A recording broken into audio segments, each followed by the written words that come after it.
Mewe neza mwese. Today I'm so happy Unomunsi ndahimbawe rwose because we had many testimony, kubera ko twagize intahe so nyinshi, many performance. twatambye kenshi. So really Sunday is like a day there to share all the happiness together. Vy'ukuri umunsi wa Mungu uba ari umunsi wo gusangira umunezero hamwe. We sent 2 members to Korea and then we received a new member from Kenya. Twararungitse bamwe mu banyeshengero muri Korea none twaciye turonka abandi bavuye muri Kenya.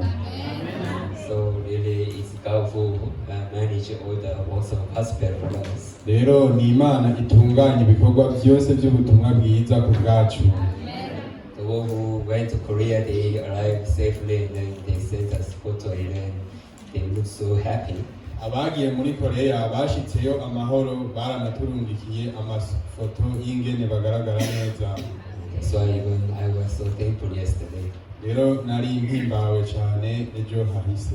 Really in the guidance of God, Rero by'ukuri mu burongozi bw'Imana receive His grace and blessing for us. hama hariyo imihezagiro n'ubuntu kuri twebwe. So as long as we are together with God, Rero igihe cyose turi kumwe n'Imana, I believe every brethren also shall receive grace and blessing. ndizera yuko bene data bose bazokwakira ubuntu n'imihezagiro. Those who say Amen, God bless you. Abavuze amen, Imana ibahezagire. Praise the Lord who testify Amen, God works as well. Iminsi yose akanwa gashinga intaha ati amen, Imana ikorana nawe. Let's open John chapter 4. Reka twugurure muri Yohana ikigabane ca John kane. chapter 4 from verse 1 up to 26. Yohana ikigabane ca kane kuva ku murongo wa mbere gushika ku wa 26. Bible, John chapter 4 from verse 1 up to 26. We read in King. Mwugurure Bibiliya muri Yohana ikigabane ca kane kuva ku murongo wa mbere gushika ku wa 26, dusome mu Kirundi. Yesu avugana n'umusamariyakazi.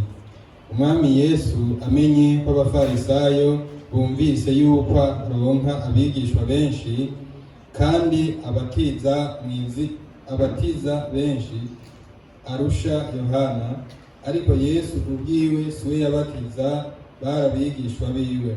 Ava i Yudaya asubira i Galilaya, yumva akwiye guca i Samariya, nuko ashika ku gisagara cy'i Samariya citwa Sikara, hafi y'umusozi Yakobo yahaye Yosefu umuhungu wiwe, kandi aho hari iriba ya Yakobo. Yesu ananijwe n'urugendo apfa kwicara kw'iriba. Hari nk'isaha 6, haza umugore w'umusamariyakazi kuvoma. Yesu aramubwira ati, umpe utwo kunywa, kuko abigishwa biwe bari bagiye mu gisagara kugura indya. N'umusamariyakazi aramubaza ati, wewe uri Umuyuda, none usaba amazi ute? Jewe ndi umunyasamariyakazi. Nuko Abayuda n'Abasamariya banenana. Yesu aramwishura ati, yuba waruzi ingabire y'Imana, ukamenya n'ugusabye amazi n'ugusabye ngo mpa utwo kunywa uwo ari we, nawe uba umusabye, nawe akaguha amazi y'ubugingo. Wa mugore aramwishura ati, mugenzi, ko ataco kuvomesha ufise, kandi iriba rikaba ari rirerire, none ayo mazi y'ubugingo uyakura hehe? Mbega uruta sogokuruza wacu Yakobo yaduhaye iri riba, yanywa amazi yaryo ubwiwe n'abana biwe n'amasho yiwe. Yesu aramwishura atunywa kuri ayo mazi wese azosubira kugira inyota, ariko unywa amazi nzomuha ntazoba akigira inyota namba gushitsa ibihe byose, ariko amazi nzomuha azohinduka muri we imbizi y'amazi yiburuka azana ubugingo budashira. Uwo mugore aramubwira ati, mugenzi, mpase ayo mazi sinze ngire inyota, kandi sinze ngaruke kuvoma ino hose. Yesu aramubwira ati, genda uhamagare umugabo wawe, uheze ugaruke ino. Uwo mugore aramwishura ati, nta mugabo mvise. Yesu aramubwira ati uvuze ko kugize ngo nta mugabo ufise, kuko wari ufise abagabo 5, ariko uwo ufise ubu si umugabo wawe. Ibyo ubivuze ukuri. Uno mugore aramubwira ati mugenzi, ndabona ko uri umuntu uvugishwa n'Imana. Basogokuruza bacu basengera kuri uyu musozi, ariko mweho mugira ngo i Yerusalemu niho hantu hakwiye gusengerwa. Yesu aramubwira ati nyizera nyina wanje, igihe kijya kuza si kuri uyu musozi canke i Yerusalemu muzosengera data. Mwebwe musenga ico mutazi, tweho dusenga ico tuzi, kuko agakiza gaturuka mu Bayuda. Ariko igihe kiza kirashitse, niho abasenga b'ukuri bazosengera data mu mpwemu no mu kuri, kuko data arondera abamusenga bameze batyo. Imana ni mpwemu, kandi abayisenga bakwiye kuyisenga mu mpwemu no mu kuri. Nyamugore aramubwira ati ndazi ko Mesiya azoza yitwa Kristo, uwo ahazozira niwe azoduserurira byose. Yesu aramubwira ati ni jewe nyene turiko turavugana. This word of God is not just a story there to show us some knowledges. Rino jambo ry'Imana si inyandiko gusa zitwereka ibintu bijanye n'ubumenyi, But this word of God is really to work in our life. by'ukuri rino jambo rikwiye gukorera mu buzima bwacu. So whenever and whoever receive this word of God in faith, Igihe icyo ari cyo cyose ndetse n'uwo ari we wese yakiriye Imana mu kwizera, first this word of God works in our heart to change our mind and our heart. icya mbere rino jambo rirakorera mu mitima yacu rigahindura ibyiyumviro byacu And n'ubwenge bwacu, it lead us to enter into faith, kandi rikaturongorera mu kwinjira mu kwizera, and then it gives us the peace in our heart. rikaduha n'amahoro mu mitima yacu, And through the peace we are able to enter into resting. kandi biciye muri kuno kwizera amahoro atuma twinjira mu karuhuko. After that, he make us to forget about all worries and fear in our heart. Hanyuma inyuma yaho riratwibagiza amaganya yose n'ubwoba mu mitima yacu, And then really it make us to rejoice with God. kandi bigatuma tunezeranwa n'Imana. There was a moment that I had a fellowship with one sister in Korea. Hariho igihe kimwe nigeze kugirana ibiganiro n'umushiki wacu umwe muri Korea. She has many challenges in her life. Yari afise ibintu ahanganye navyo byinshi mu buzima bwiwe. The sister's son got accident, so he was in the hospitalized. Umwana wiwe yari yagize impanuka ico gihe yari mu bitaro, Even husband business is not going on well. ndetse n'urucuruzwa rw'umugabo wiwe ntirwariko rugenda neza. Even herself has many kind of problem. Nawe nyene ubwiwe yari afise ingorane z'ubwoko bwinshi. So she was full of worries Rero for every matter. rero yari yuzuye amaganya ku bw'ivyo bibazo byose. And so she was asking me, Rero yari karambaza Pastor, really, I want to believe in God.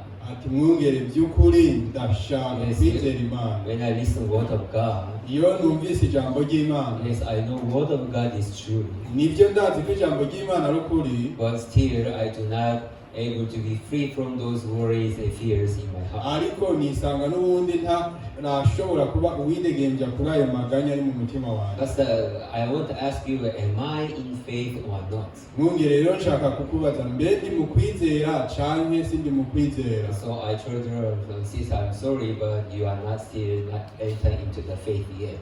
Rero namubwiye ati mushiki wacu ukuri umbabarire, ariko n'ubu nturinjira mu kwizera neza. Faith cannot stay with worry and fear together. Ukwizera ntigushobora kugumana n'ubwoba n'amaganya. The Jesus Christ doesn't stay, not able to stay with the darknesses. Ndetse na Yesu Kristo ntashobora kubana n'umwijima. Is it not so? Siko biri. Jesus Christ is the light. Yesu Kristo ni umuco. Jesus is the one who has the power to save people, not to make them to dwell in darknesses. Yesu ni ufise ubushobozi bwo gucungura abantu, si ubareka ngo bagume mu mwijima. So though you must testify that I believe in God, but if your heart is staying with worries and fear, that is not a faith. hamwe naho umunwa wawe ushinga intahe ngo urafise ukwizera ariko umutima wawe ukibiri mu bwoba n'amaganya nta kwizera kurimwo. It is just your wishes that to be like the word of God, but not of faith. Ni ukwifuza kwawe gusa ko wobaho nk'uko ijambo ry'Imana rivuga ariko ntibivuye ku kwizera. Wishes and faith are different. Kwifuza hamwe no kwizera biratandukanye. Faith is making us to be free from our thoughts, even our worries and fear. Kwizera gutuma tuba bidegenja ku byiyumviro byacu ndetse n'amaganya yacu. Because faith has the power, which means faith that comes from word has the power to save us from everything. Kubera ko ukwizera kuva mu ijambo, rino jambo rero rirafise ubushobozi bwo kutugira abidegenja. So really, if we receive word and enter into faith that believe in it, by'ukuri iyo twakiriye ijambo hama tukinjira mu kuryizera, it works in our heart to change over us and to be free from all worries and fear. Rirakorera mu mitima yacu kugira ngo riduhindure ritume tuba bidegenja ku bwoba n'amaganya. But if this word of God stay in our heart as wish, ariko igihe rino jambo ribaye mu mitima yacu nk'ibyifuzo, yes, thankful, it is so good, it touched my heart. But if this word of God stay in wishes, ati nibyo ndashima byakoze ku mutima wanje n'ibyo gushima, ariko iyo bigumye mu mitima yacu nk'ibintu twifuza, still we can find ourselves we are not yet free from those worries and fear in my heart. duca twisanga n'ubundi tutaraba bidegenja kuri ayo maganya n'ubwoba mu mitima yacu. So we are thinking, what if it is not? duca tutangura kwiyumvira ati mbe hamwe bitoba rukundo, What if this word of God do not work in my life? mbe hamwe rino jambo ritongorera mu buzima. That's how still we have a distrust in our heart. kurushika icyo gihe tuba tugifise buno buhemu mu mitima yacu. And though we know the word of God, but it couldn't work in our heart, naho twumvirije ijambo ry'Imana ntirishobora gukora mu mitima yacu, so cannot help but to stay in worries. ntacyo rero bidufasha uretse kuguma mu If we're maganya. thinking about our salvation, iyo twiyumviriye ku gakiza kacu we can distinguish clearly. turashobora kubitandukanya neza. People who stays with the worry about their sin. abantu bagifise amaganya ku bijyanye n'ibyaha byabo. Really, I know myself, I'm a sinner. ati by'ukuri ndazi yuko ndi umunyabyaha, I does many evil things. narakoze ibibi byinshi, Each every moment I found myself in sin. buri mwanya nama nisanga mu cyaha, I found my weaknesses. nama nibona ndi umunyantege nke. Because of that, they condemn themselves so much. kubera ibyo rero baca bicira imanza bikomeye. That's why they are crying in the church. nicyo gituma usanga barira mu ishengero, They are asking for forgiveness. bagasaba imbabazi, They keep on repent continually. bakabandanya bihana But no iminsi matter yose. how much they repent and asking for forgiveness, ariko ntacyo bivuze uko bihana kose basaba n'imbabazi, their heart is not really free from their sin. imitima yabo niba iridegembya ku Still, byaha. they found themselves, they are condemning themselves.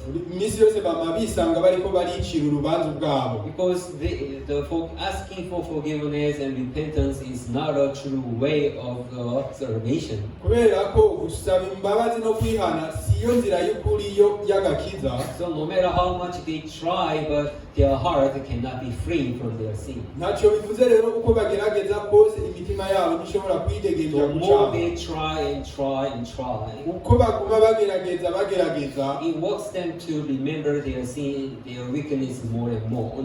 biguma bibakorera kwibuka ibyaha byabo n'intege nke zabo ukundi, But they never become free from their ariko sin. ntibigera baba bidegembya ku byaha byabo. Likewise, faith is also the same. nicyo kimwe no kwizera rero. If we enter into real faith, hamwe twinjiye mu kwizera nyakuri, this word of God was to save us. iri jambo ry'Imana riradukorera mu kuduha But umutekano. if it's not in the faith, ariko iyo tutari mu kwizera it do not save us. ntiriduha It doesn't umutekano, make us to be free from the things which I worry about or which I fear about. ntibituma twidegembya ku bintu dutinya canke twumva tuganya. But once we realize the truth, the salvation, ariko iyo tumenye ukuri nk'uko twamenye agakiza, really we do not worry about our sin anymore. ntidusubira kugira amaganya y'ibyaha byacu We do ukundi, not cry for our sin anymore. ntituba tukiririra ibyaha byacu We ukundi, do not repent for our sin to be forgiven anymore. ntituba tucihana ibyaha byacu ngo biharigwe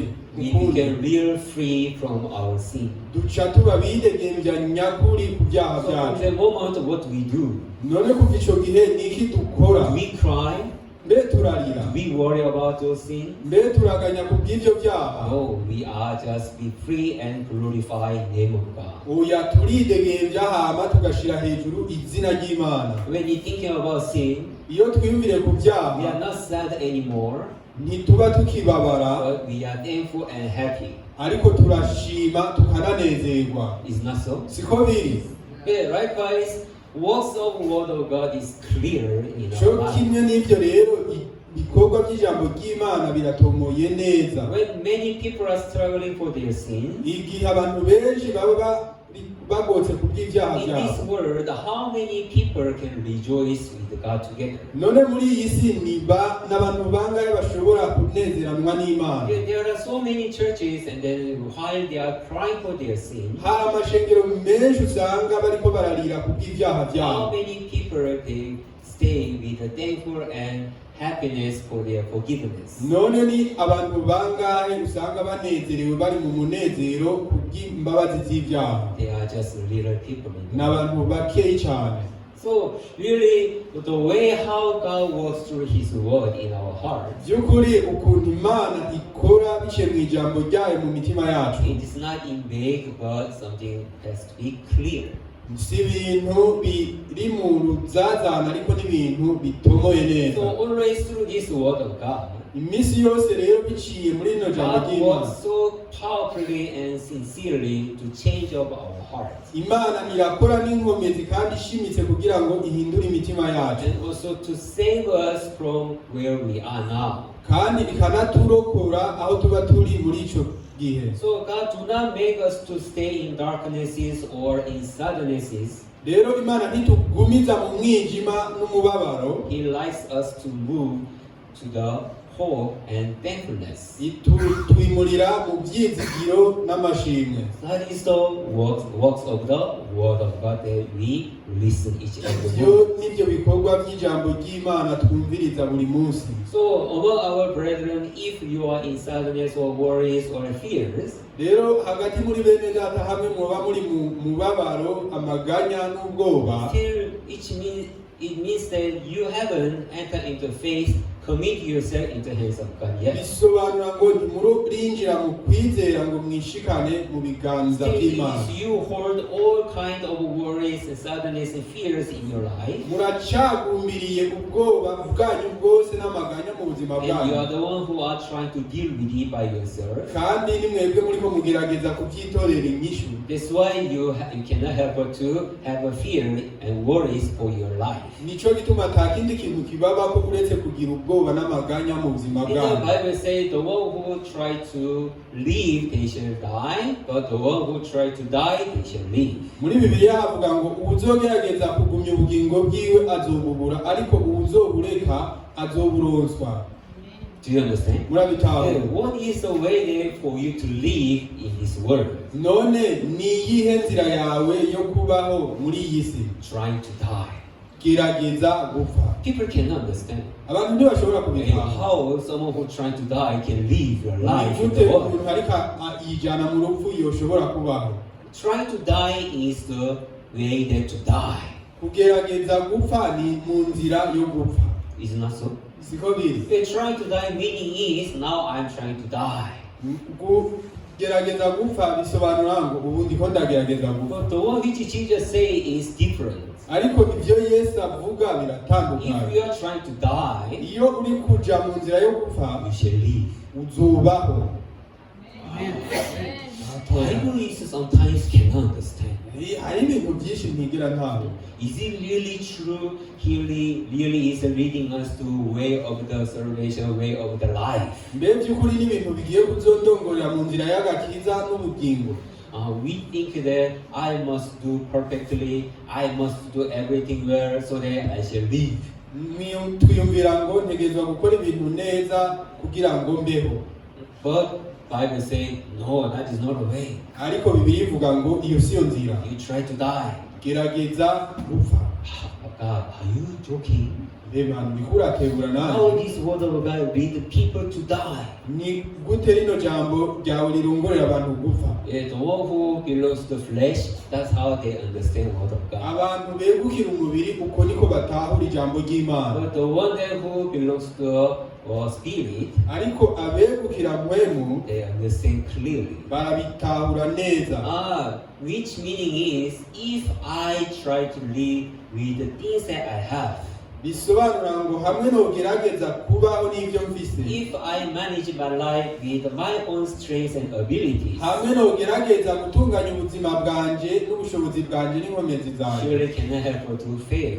ntaco bizomfasha uretse kunanirwa But anyone who manage their life after committing themselves into the hands of the God, ariko abashobora gutunganya ubuzima bwabo inyuma y'uko bishikirije Imana and anyone who try to follow guidance of God, abagerageza gukurikira urugozi anyone who bw'Imana try to follow voice of God, abagerageza gukurikira ijwi ry'Imana follow me, ati nkurikira you obeys me, nyubaha follow my ways. kurikira inzira yanje Seems like it is a way that I'm going to fail, I'm going to be perished, I'm going to be cursed. igihe cyose tubona kumenga ni inzira tugiye kunanirwa tuzovumwa Way of God is always, it looks so bad in our eyes. inzira y'Imana iminsi yose ikiboneka nk'inabi mu maso yacu But God said that is the way that I shall bless you. ariko Imana ivuga ngo iyi niyo nzira nzoguhezagiriramo That's how it is so different in our eyes and guidance of God. rero nico gituma bitandukanye mu maso yacu n'uburongozi bw'Imana Today the story that we read, no munsi inkuru twasomye this is the story of a Samaritan woman. ni inkuru y'umunyasamariyakazi Jesus went to the Samaria. Yesu yagiye ku munyasamariyakazi And why Jesus went to Samaria to meet this woman? rero ni kubera iki Yesu yaragiye Samariya kugira ahure It's not by the chance, ntibyari ku bw'amahirwe gusa but Jesus planned to go through the Samaria. ariko Yesu yari afise n'umugambi wo kuja i Samariya Meet this woman kugira ahure n'uno mukenyezi and also to preach the gospel, anamwigisha ubutumwa bwiza so that Jesus can save so many people in Samaria. kugira ngo Yesu ashobore gukiza abantu benshi i Samariya According to the works that how Jewish people are does, ariko bivanye n'ukuntu abayuda bakora they ignore Samaritan people. barakengera abanyasamariya They see them as dog. bababona nk'imbwa They see them as like trash. bababona nk'imicafu They despise them very strong. barabasuzugura cyane They even never try to make any conversation. ndetse ntibigera banagerageza no kuganira nabo That's how Samaritan people are. uko niko abanyasamariya bari bamerewe So no one tried to talk to the Samaritan and to preach the gospel to them. rero nta n'umwe yagerageza kuvugana n'abanyasamariya cyangwa ngo abigishe ubutumwa bwiza But heart of Jesus is to save even Samaritan people. ariko umutima wa Yesu wari uwo gucungura n'abanyasamariya So nabo now Jesus went and talked with that woman. rero ubu Yesu yari agiye kugira ngo avugane n'ujya mu nyasamariya So the way how this woman was feel about Jesus, rero uko uno mukenyezi yiyumva ku bijyanye na Yesu she feel very strange. yumva bimuyobeye How you could come and speak to me? ati ni gute wewe uza kuvugana nanjye How could you speak me even asking of water? ni gute wewe uvugana nanjye ukanansaba amazi This is not a normal. ibi si ibintu bisanzwe This is something very strange things to me. ni ibintu biyobeye kuri jewe How could you ask for water to me? ni gute wewe usaba amazi Even now I do not have anything to give you. ndetse n'ubu nta n'icyo mfise noguha Yeah, so from that moment, Jesus Christ began to talk to her about who He is. rero kuva icyo gihe Yesu yaciye atangura kumwidondora uwo ari we Yeah, so now Jesus Christ finally He revealed, I'm Him whom you are waiting for. rero icyo gihe Yesu yarashoboye kwihishura aravuga ati ni jewe muriko So muravugana this woman could realize, you are the Messiah that whom we are waiting for. rero uno mukenyezi yarashoboye kumenya ati ni wewe Mesiya twari turindiriye And then Jesus Christ asked him, call your husband. hama Yesu acaramubaza ati genda uhamagare umugabo wawe. All of a sudden, why Jesus is asking her to call your husband? Giturumbuka ni gute Yesu yavuze ngo genda uhamagare umugabo wawe? Because Jesus just could preach the gospel and then I'm your Messiah that you are waiting for. He could just finish it like that. Yesu yari gushobora kumwigisha gusa ati ni jewe Mesiya warurindiriye, akamwigisha nk'uko gusa. Well, all of a sudden, strangely, go and call your husband. Ariko kwinabuko acaramubaza ati gira ati genda uhamagare umugabo wawe. Why Jesus asking husband? Kubera iki Yesu ambaza Is it really husbands are important? Mbe umugabo by'ukuri ni ikintu gihambaye. I really want to know your husband call and come together. Kuri ndashaka no kumenya umugabo wawe genda umuhamagare muzanane. I was thinking about this. Ariko ndiyumvira kuri Why Jesus want to call a husband? ni kubera iki Yesu yashatse ko ahamagara Is he umugabo. really curious who is the husband of her? Mbe kwa yaramatsiko gusa afise kubijanye n'uwo mugabo wiwe. I was thinking that it is not so. Ariko ndiyumvira ati suko bimeze. And the one she was saying, Ariko uwo yabibwira I'm sorry, I do not have a husband. acarishura ati mbabarira n'ukuri nta Yeah, that is the mfise. lie. Uko n'ukuri She was together with one husband, yari afise umugabo umwe. isn't it? Sibyo? Yeah, and Jesus will say, yeah, that's right, you don't have a husband. Hama Yesu basharavuga ati uko n'ukuri nta mugabo ufise. The one she lied, Jesus will say, you are right. Ibyo we yavuze nk'ukubesha Yesu yavuze ati uri mukuri. Yeah, the 5 husbands that you are together is not your husband. Even the husband that whom you are with is not your husband. Ati nivyo umugabo mwamanye si uwawe ndetse n'uwo wahoranye nawe ntiyari gwawe. Yeah, so Jesus reveals all the darknesses that she has. Rero Yesu yarahishuye uno mwijima wose wari uri mu mutima wiwe. And now Jesus said, you are right, you don't have a husband. Ati Yesu asharavuga ati ubu uri mukuri nta mugabo ufise. Really, she was with one husband, By'ukuri yari ari kumwe n'umugabo umwe wiwe. the 6th husband. Mu bagabo batandatu agira gatandatu. But why Jesus say the husband that whom you are with is not your husband? Ariko ni kubera ko Yesu yavuze ati nujya muri kumwe si umugabo wawe. Why Jesus say it is not your husband? Kubera ko yavuze ati nujya muri kumwe si umugabo wawe. If we understand it according to flesh, Hamwe tubitawe mu buryo bw'umubiri. the one which Jesus say it is not true. Ibyo Yesu yavuze byoca biba ikinyoma. But if we understand spiritually, Ariko tubitawe mu buryo bw'impwemu, who should be our real husband? ninde akwiye kuba umugabo wacu by'ukuri? Jesus is talking about who is real your husband is. Yesu yari haravuga uwo ari we umugabo wiwe nyakuri. Yeah, she was looking for a man whom she can rely on, Rero yariko we araraba umugabo ashobora kwisunga, whereby she can be together and uwo can bashobora somehow kubana, uwo even bashobora kubana be protected, akamukingira. isn't it? Sibyo? Yeah, each every people they have someone who they wanted to rely on. Muri muntu wese rero usanga afise uwo ashaka kubaho yisunze, Because all men are weak, kubera ko abagabo bose ari abanyantege nke. so they are looking for some materials or some things which they can rely on. Usanga bariko barahiga ibintu by'ibikoresho hirya no hino by'ubutunzi bobaho bisunze. To the someone, it could be the husband or wife. Ku muntu ashobora kuba umugore canke umugabo, To the someone, it could be that they are friends. uwo ashobora kuba mugenzi wiwe, Or to the someone, it could be the money. canke ashobora kuba amafaranga, Or things which is they feel it is very precious things in my life. canke ibintu bumva ko ari iby'agaciro mu buzima bwabo. Yeah, that's how people they are living and they manage their life in this world. Uko niko abantu babayeho batunganya ubuzima bwabo muri iyi si.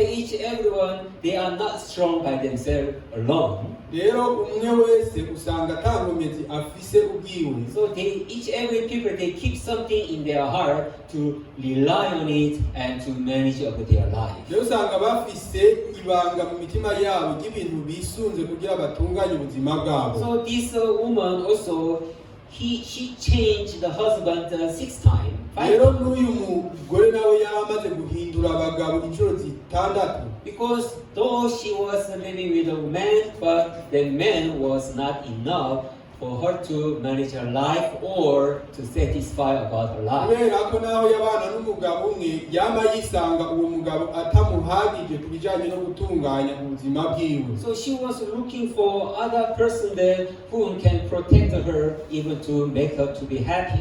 rero yama ariko ararondera uwundi muntu yoshobora kumukingira no kumunezereza, But those things never feed her life at all. ariko ivyo bintu ntivyigera vyuzuza ubuzima bwiwe. Still she feel thirsty in her heart. yamana inyota mu mutima wiwe. Yeah, the one she thought that, yes, it is good enough. Now my life can be safe, even can be protected, even can be good. ivyo uwo yaba yumviye ati ubu ni sawa, ubuzima bwanje buri mu mahoro n'umutekano, ndashobora kwiyumva neza, That is what she trusts, and she was rely on it. ivyo nivyo yaca yizera hama akavyisunga. But problem is nothing could make her to satisfy in her heart. ariko ingorane ni uko atakintu na kimwe cigera gishobora kunyura umutima wiwe. Yeah, so true husband is surely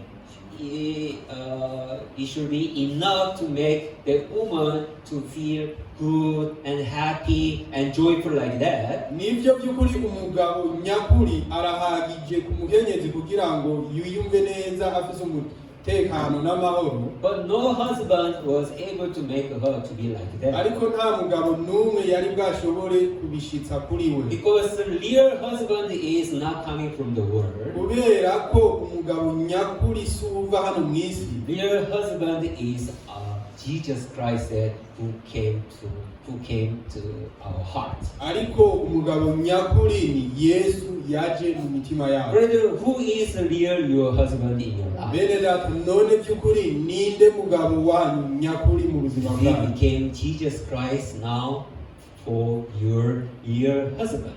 mbe by'ukuri ni Yesu Kristo ariwe mugabo wawe nyakuri?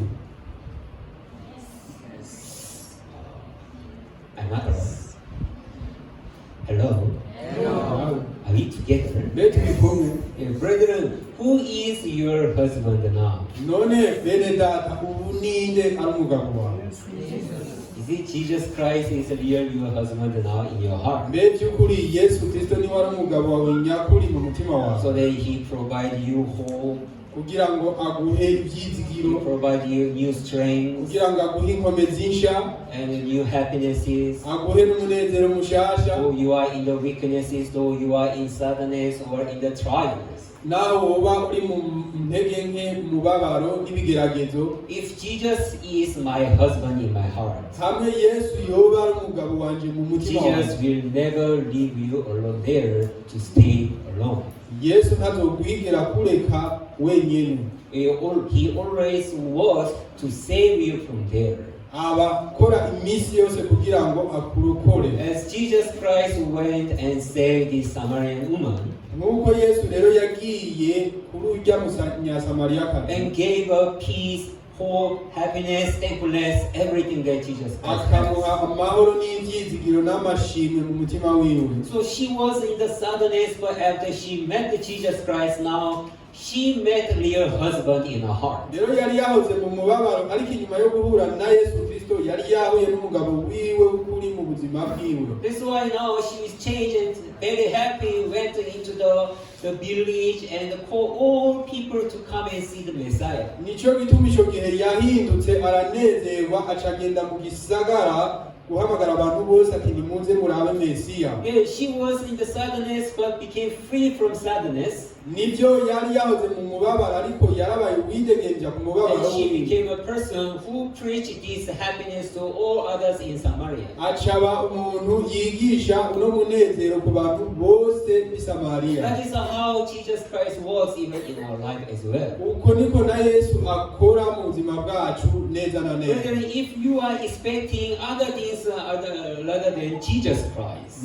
Bene data nimba hari ibindi bintu witeze gusumbya Yesu Kristo really cannot help but to stay in sadness. ntaco bizogufasha uretse kuba It mu give mubabaro. you all the despair, the despair. Bizoguha guta ivyizigiro, Yeah, it give you sadness. bizoguha It umubabaro, provide you darknesses. bizokuzanira umwijima. Yeah, so that always your heart cannot help but to be frustrated.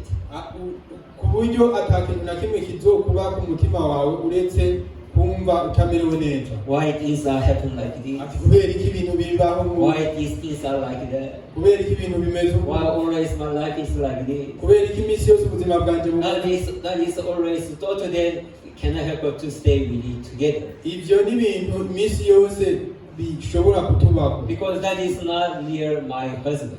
Kubera ubu niwe mugabo The wanje one which nyakuri. you are expecting. Uwo ufiseko The ivyizigiro. one that which you want. Uwo ushaka. The one that which you are seeking for. Uwo urondera. It is not your husband.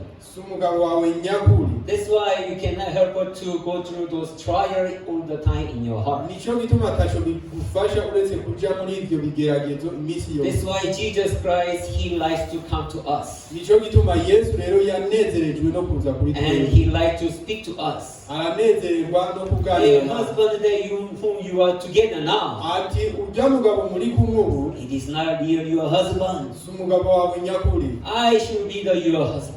Ni jewe mugabo wawe I'm the nyakuri. one that who can give you happiness. Ni jewe nshobora kuguha I'm the one umunezero. that who can provide you all the blessing and grace. Ni jewe nshobora kuguha imihezagiro yose n'ubuntu. So you shall be with me, so you shall never be thirsty. Rero ukwiye kubana nanje kugira ngo ntuzogire inyota ukundi. Be with me so that you shall have a water which will never make you thirst. Bana nanje kugira ngo ugire ano mazi atazosubira kugira inyota ukundi. Which will never dry in your heart. Bisobanura ngo atazokwigera kama mu mutima wawe. Brethren, all good things, it is only coming from Jesus Christ. Bene data ibintu byiza byose biva kuri Yesu Kristo. So once I get married with Christ, Rero iyo nubakanye na Kristo, the Christ solve all the thirst in my heart.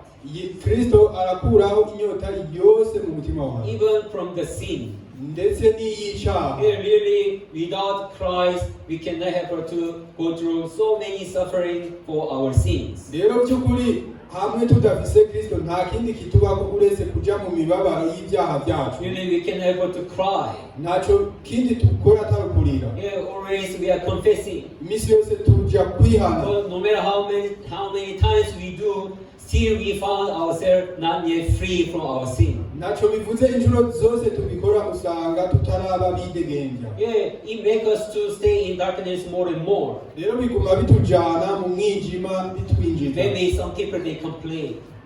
Abantu bamwe bakidodomba. They're going church every Sunday.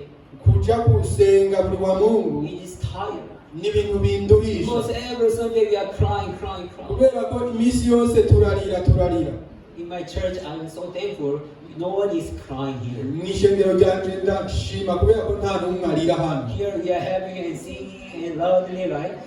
Turanezerwa tugaririmba n'ijwi rirenga. So church is not should be the church where they go and cry. Rero ishengero s'ahantu ho kugenda kuririra. Church should be the church where they show their happiness and thankfulness toward God. Ishengero n'ahantu bagenda bakagaragaza umunezero n'amashimwe ku Mana. That's why I'm so happy. Nico gituma najewe If nezerewe. I'm in another church where they are crying all the time, Hamwe noba ndi mu rindi shengero bama bariko bararira buri mwanya. though I came to service with happiness and thankfulness, but because others are entering into crying, even I should be sad to cry together. Naho noba ndi mu munezero ndi kumwe n'abo bama bariko bararira naje noca nja mu mubabaro. It's not so. Siko biri. So church is leading people to be sad. Rero ishengero rirongorera abantu mu kubabara. I don't like it. I feel already tired when I'm thinking about that. Numva ndushe iyo ndavyiyumviriyeko.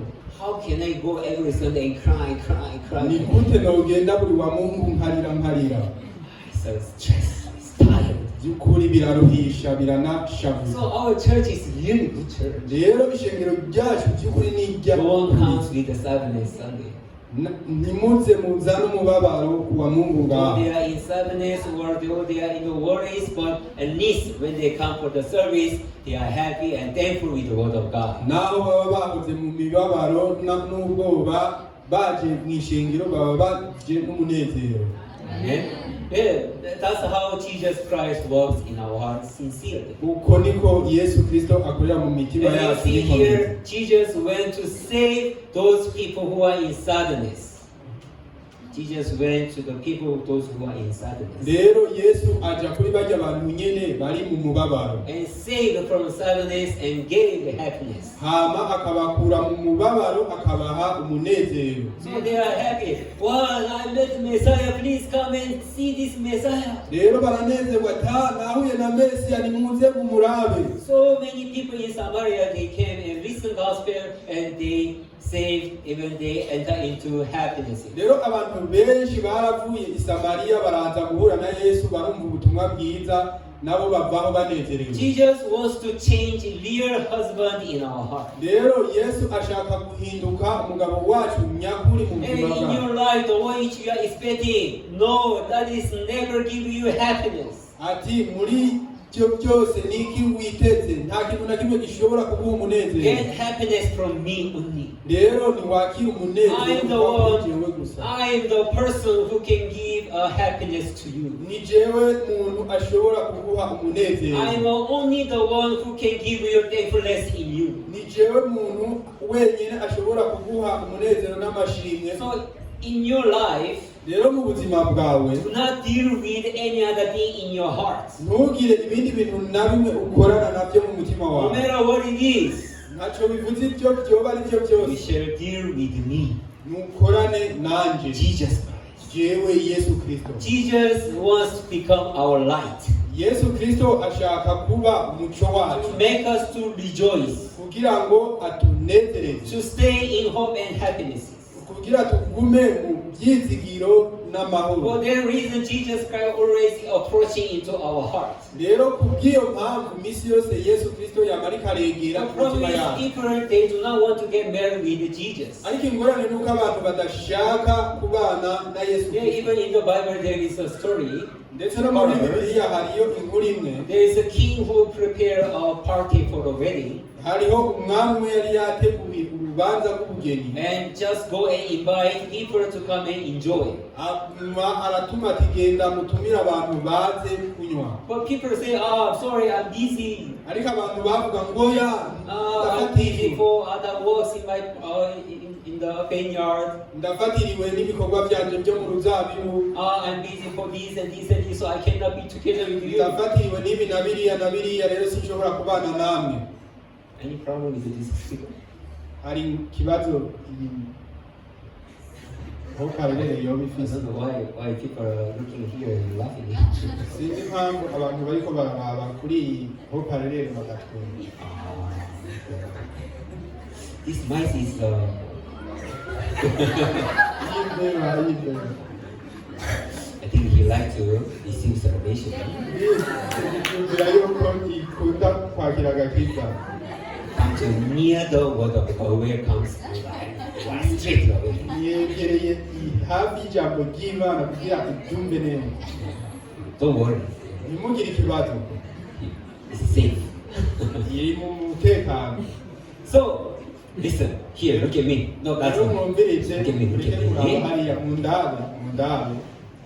So, the works that Jesus Christ wants to do in us, Rero ivyo ibikorwa Yesu ashaka gukora muri twebwe. He wanna become true your husband, Ashaka kuba umugabo wawe w'ukuri. who can provide you all things, Ashobora kukuronsa ibyo ukeneye byose. who can provide the peace, Ashobora kukuronsa amahoro. who can provide all the thankfulness. Ashobora kukuronsa amashimwe yose.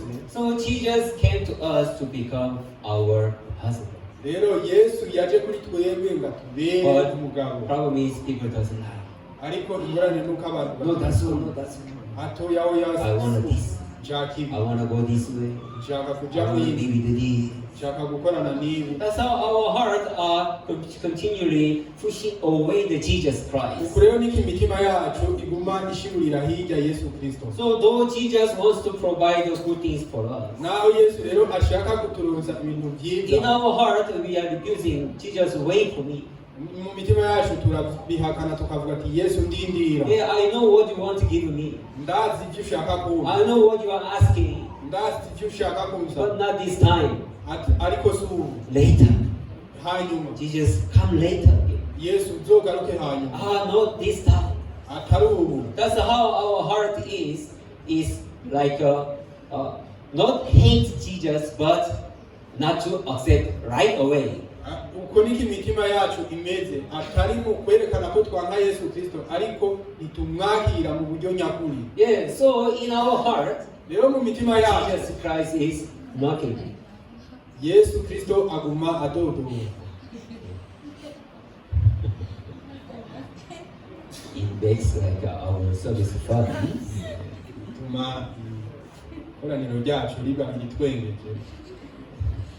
So now, if we are thinking about salvation, iyo twiyumviriye ku gakiza kacu, Jesus, He died for us, Yesu yaradupfiriye, and He really made us free. hama atubwira That is the first point that which He does for us, icyo nicyo kintu cya mbere yadukoreye, isn't it? That is the first works that He has done perfectly for us, icyo nicyo gikorwa cya mbere gitunganye yadukoreye, to make us to be free from our sin first, kutugira abidegembya ku cyaha ubwa mbere, and to unite together with us. hamwe no gufatana natwe, And He can really become our dear husband, kugira ngo ashobore kutubera by'ukuri umugabo wacu, so that He is able to manage all the things of our life. kugira ngo ashobore gutunganya ibintu byose byacu mu buzima.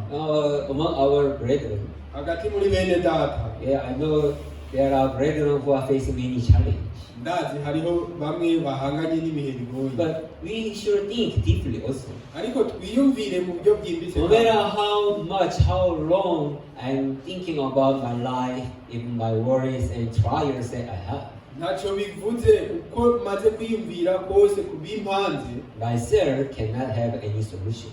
jewe ubwanje nta nyishu ndigera ndonka. But once we commit everything in the hands of the Christ, ariko iyo dushikanye byose mu biganza bya it Yesu, is Christ there who has a solution for me. ni Kristo afise inyishu ku bwacu. So hand over everything in the hands of the Christ, rero nimushikane byose mu biganza bya Kristo, and just I take to rest. hama mufate akaruhuko, Then really peace and thankfulness are able to enter into my heart. icyo gihe rero by'ukuri amahoro azokwinjira. Yeah, one day I was given an example, I think you remember.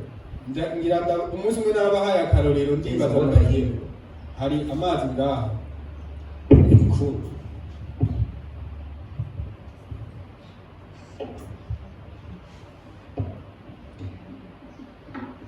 It's very cool, right? araryoshe nibyo. Yeah. This one, you think how many grams is? nibaza ko ari amagarama ngaha, You guess how many grams? nimutomboze n'amagarama ngaha, Guess. Just guess. tomboza 300 grams. amagarama 300 is like one bottle of soda. amagarama amajana atatu ni nk'agacupa kamwe k'ifanta, 300. amagarama amajana atatu. Anyone? nta wundi, Only one person? umwe gusa. Am I preaching in front of one person? mbe ndimo nigisha imbere y'umuntu You umwe guess. gusa. mutomboze. I'm not asking you a correct answer. sindiko ndabasaba I say inyishu y'uko, just you guess. navuze nti tomboze.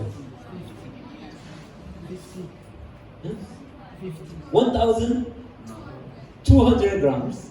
amagarama 1,000 amajana grams. abiri, abandi amagarama igihumbi. Give me answer quickly. mumpe inyishu. I'm tired. ndarushe, I'm tired. ndarushe. Important thing is not wait.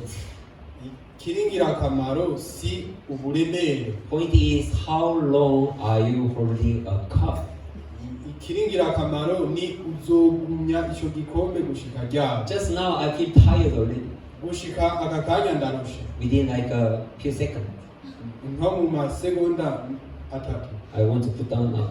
Numva nshaka kugishira hasi. It's very free now. Undidegembye. Important thing is not the weight.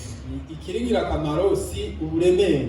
How much heavy it is not important. Uko kiremereye sivyo ngirakamaro. For how long are you holding it? Ariko uzokigumya gushika ryari. If it's a few seconds, Hamwe yobara amasegonda atatu you don't feel tired. ntuzoroha. But if you're holding a whole day, Hamwe ariko wogifata umunsi wose how do you think? uvyiyumvira gute? It is very Vyokuremera, tired vyonakuruhisha, and feel pain. ukumva utanguye no kuribwa. Do you understand what I'm saying? Yeah, Muratahura? right guys, even our thought was the same. Ndetse cyo kimwe n'ivyumviro vyacu nico kimwe. When Satan put one thought in you, Igihe Satani ashize iciyumviro kimwe muri how wewe, serious it is not important. ubona umenga ni ibintu bitagira akamaro. But for how long are you keeping this thought in you? That is the point. Ariko ukimarana umwanya ungana iki, ako niko gahande gakomeye. One thought that which you cannot solve by yourself. Icyumviro kimwe udashobora gutorera One umuti bwawe. fear, one worries, or scaredness that which enter in you. Ubwoba, amaganya byinjiye muri wewe, We cannot do it by ourselves anything. ntushobora kubitorera umuti wowe But bwawe. that is what we are holding by myself. Continually. How Ariko can I ivyo do? ni What shall I do? usanga ugumbiriye buri mwanya wiyumvira ngo nobitorera umuti gute. It is one which makes you feel very bad, sad, even fall into despair. Ni ibintu bikuruhisha bikanagushira mu mubabaro. As long as you keep in your mind, Igihe cyose ukibibitse mu mutwe wawe it make you sad. bikuzanira umubabaro. That is what Jesus Christ wants to make free. Ivyo rero nivyo Yesu ashaka ko mwidegemera. Instinct which in you doesn't help you. Instinct which in your mind, Ibintu biri mu mutwe wawe it never help you. nta kintu bigufasha. Give me. Binzanire. I will care for you. Nzovyitwararika. Do not hold it in your thoughts. Ntubigumye mu byiyumviro Do byawe. not keep in your mind. Ntubigumye mu mutwe Do wawe. not keep in your heart. Ntubibike no mu mutima wawe. Just give it to me. Binzanire. Hand it over to me. Binshikirize mu Then I bwawe. will do for you. Hama nzobigukora. And you just take a rest. Hama wewe uruhuke. Do you understand what I'm saying? Urabitahura. That is what Jesus Christ does in our life. Ivyo nivyo Kristo rero akora mu buzima That bwawe. is the works of the husband. Ivyo rero nivyo bikorwa by'umugabo. When one couple got married, Igihe ikupure imwe bubakanye, sister was revealed all the problem that she has. mushiki wacu umwe yarashikirije ingorane zose yari afise. Now we got married, Ati ubu turubakanye, so all my problem is your problem. ati ubu rero ingorane zanje zose zibaye izawe. It's not so? Siko biri? Yeah, it's not so. Yego niko So biri. all my problem now is you who have to solve. Rero ingorane zanje ubu zose ni ugiye kuzitorera umuti. Are you going to do so? Mbere ugiye kuzobikora? Oh yeah. Tell me what is your problem? Yego mbwira ingorane zawe. Before I get married, Imbere yuko nubaka, I got a loan from the bank naratse ideni muri banki to give offering to church. kugira ngo ntange amashikano. So I have this much loan from the bank. Rero mvise rino deni rinini muri banki. So it's now you who should pay for me. Rero ni wowe ugiye kuzorindihira. Are you going to do so? Mbere uzobikora? Oh yeah, I do, don't worry. Yego nzobikora ntugire ikibazo. Is it true or no? Mbe nukuri canke ni kinyoma? It's not true in Burundi? Siko biri mu Burundi. Burundi is though you got married, still problem is separating. Mu Burundi mbe iyo mubakanye ingorane ziguma zitandukanye. Burundi was the same, right? No mu Burundi nico kimwe. All the wife's problem become a husband's problem too, right? Ingorane z'umukenyezi zose zica ziba n'iz'umugabo. Yeah, so then the sister was able to take a rest. Kugira ngo uno mushiki wacu ashobore kuruhuka. And brother was paid all money to the bank. rero uno mwene data nawe agaca ariha rya deni ryose muri banki. Even though by the system or law is like that. Ndetse no mu ntunganyo y'amategeko niko biri. When someone got married, iyo umuntu yubatse urwiwe, the bank follow up to the spouse, right? Ibanki irakurikirana n'uwo mwubakanye. It's not so. Siko biri. I don't know about the Burundi system there, but Korea is like that. Sinzi mu Burundi uko bimeze ariko muri Korea nuko So bimeze. when sister have that, after get married, they seeking for follow up to the husband. Iyo mushiki wacu umwe afise ideni hama akaja ku mugabo inyuma babakurikirana bose.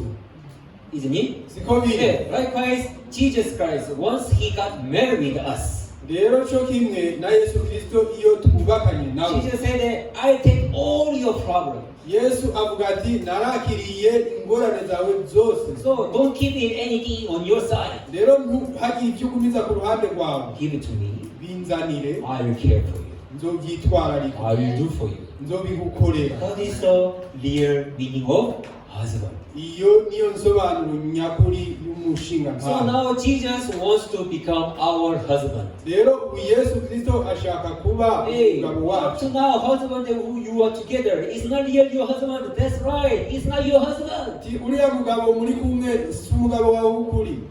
I am the one who is real husband for you. Ni jewe mugabo wawe nyakuri. That is what Jesus Christ testified to us. Ibyo nibyo Yesu Kristo adushingirira. How is so thankful. Mbega ukuntu ari byo gushima. Oh Jesus, you want to be my husband. Ati Yesu ushaka kuba umugabo wawe. So that you want to solve all my problems. Kugira ngo utorere umuti ingorane zanjye zose. You want to care all my life. Ushaka kwitwararika ubuzima bwanjye bwose. Let me commit myself in your hands then. Rero reka nishikane mu biganza byawe. So that you will do all things for me. Kugira ngo uze ungorere byose. So I do not keep all the worries or all the problems on my side. Kugira ngo singume ngumbiriye amaganya yose n'ingorane mu ruhande rwawe. I'll give it to you. Ndabigushikirije. Yes, Jesus, now is your time. Rero Yesu akaniko kanya It is your time there to walk. ubu niwo mwanya wawe wo kunkorera. Then Jesus said, yes, I'm so happy for that. Icyo gihe Yesu ashavuga tego ndahimbawe ku Yes, by your giving all the problems that you have to me is my happiness and thankfulness. Rero kunshikiriza ingorane zose ufise niwo munezero wanje. That is what Jesus Christ is saying to us. Ibyo nibyo Yesu Kristo So atubwira. why, brethren, you are holding on your side? Ariko bene data ni kubera iki muguma The things which you cannot do by yourself. ibyo mudashobora kwitorera umuti. Problem that which you cannot solve by yourself. Ibyo mwebwe mudashobora kuronkera inyishu. Challenges that which you cannot do by yourself. Imihigo mwebwe mudashobora kurengana. Do not keep it on your side. Nimuyibikeko. Hand over to the real our husband. Nimubishikirize umugabo wacu nyakuri. And just you take rest. Hama mufata akaruhuko. He will do for you. Azobibakora. As he solved all the problem of our sin. Nuko yatoreye ingorane y'ibyaha byacu byose. Yes, some people complain, who told Jesus Christ to take all my sin? Abantu bamwe baridodomba bati ninde yabwiye Yesu ngo atware ibyaha byanjye byose. I never allowed to take all my sin. Sinigeze ndamwemerera ko atware ibyaha byanjye. Some of who do not know, they complain, why without permission take all my sin? Abatabizi rero baridodomba bati kubera iki yatwaye ibyaha byanjye ntamuhaye uruhushya. But that is the heart of Christ, without permission. Ariko uwo ni wo mutima wa Yesu Kristo nta ruhushya asaba. Jesus wants to